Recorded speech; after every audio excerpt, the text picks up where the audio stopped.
Now, this is the way the world should be. There wouldn't be any wars. There wouldn't be any strife.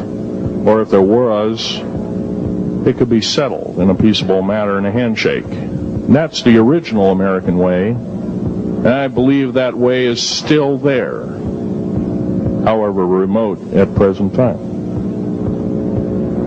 Now, I'm going to sum up this talk and mention an overview of the alien agenda. The alien agenda is completely decimate the planet, to take the remaining human subjects as slaves, and the aliens would use this planet for their own means. Number one, this cannot be allowed to happen.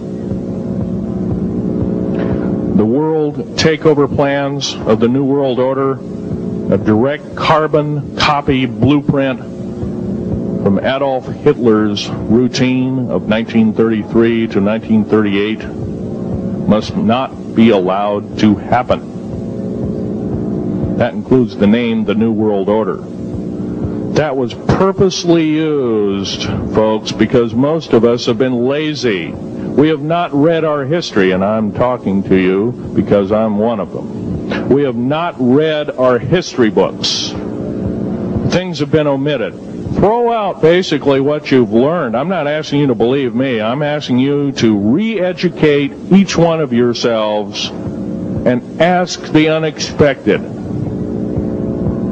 of your public officials, of the people around you, your teachers. I'm not asking you to question authority. I'm asking you to question the teachers of this authority.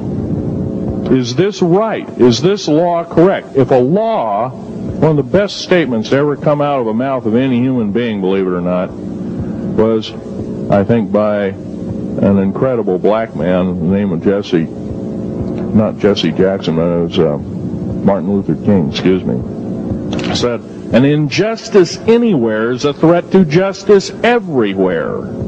That should be a motto that we live by. Not so much for the man who said the motto, but I'm sure George Washington said something similar. Who said, an uninformed populace is a populace in slavery.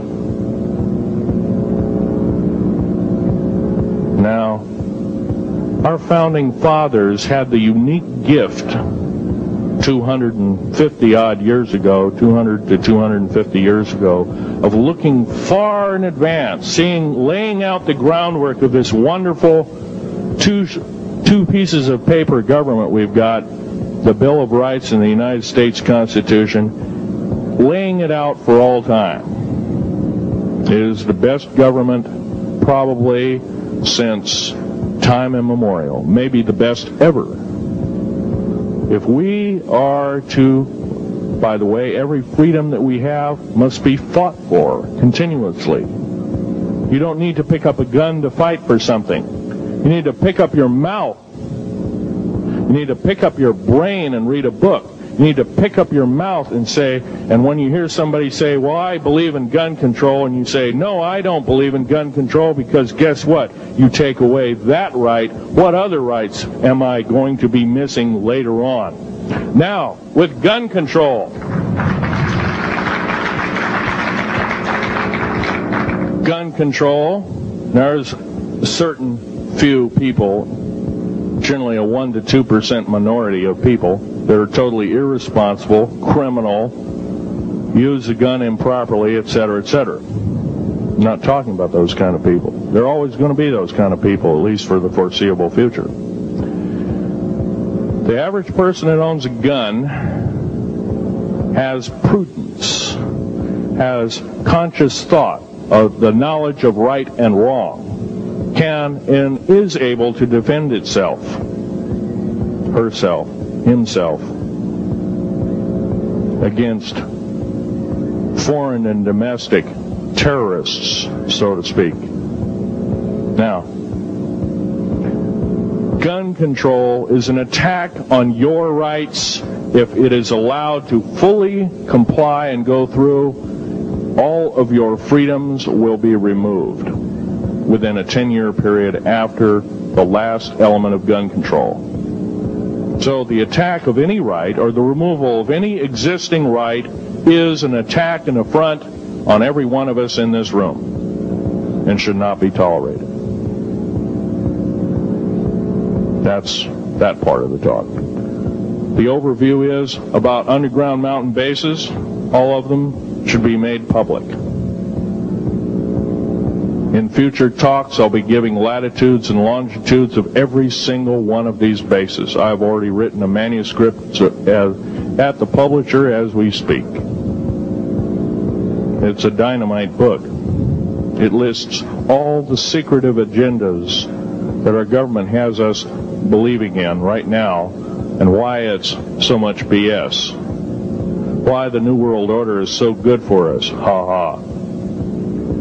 Well, don't believe it, folks. Believe in only one thing. Love thy neighbor as thyself, and ask continually questions about our constitutional freedoms and defend them if necessary. And most of us will have to probably defend them. I hope this doesn't happen. Now, I'm winding up this talk as best as I can without my notes at hand, but I'll be having artifacts up here. You're capable of looking at them. I ask you not to handle them. I want all the artifacts back on the table. And don't handle the photograph here, original photograph of the flying saucer in 1946. Now I'll take a certain few questions. I know there's going to be quite a few of them. Yes, this gentleman here in this row.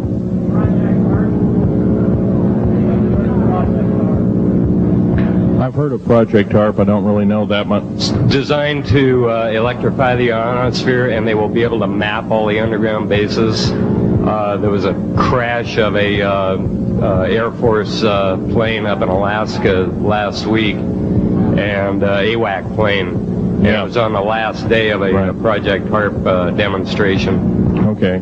Yes, I've heard of such projects. Actually, it was invented by Nikola Tesla, the initial part of ionizing the atmosphere. The only trouble is with ionizing the atmosphere, plants need nightfall as well as sunlight to survive.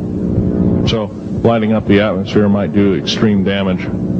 Okay, next question. This gentleman up in the front row.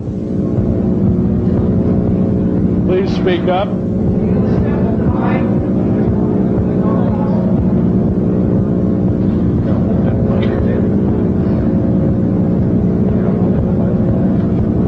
Thank you for taking the question. My question I'd like to ask is this. If the aliens have a 1,200 IQ, can speak all these languages, and are so powerful, what prevents them from just taking over? Well, it's a good question. Basically, they have taken over. All that's left is a bunch of screaming, a bunch of us that have been very complacent. Half of the 131 deep underground military bases are basic cities for them. Right underneath our feet is a macabre sight indeed. You can bet your bottom dollar they've already basically won the war. However, they're being an alien species. We are an alien species to them, and our germs have a tendency to kill them. They're also a dying race, and they're in far worse condition than anybody with the worst case of terminal cancer. They are in need of us to some degree.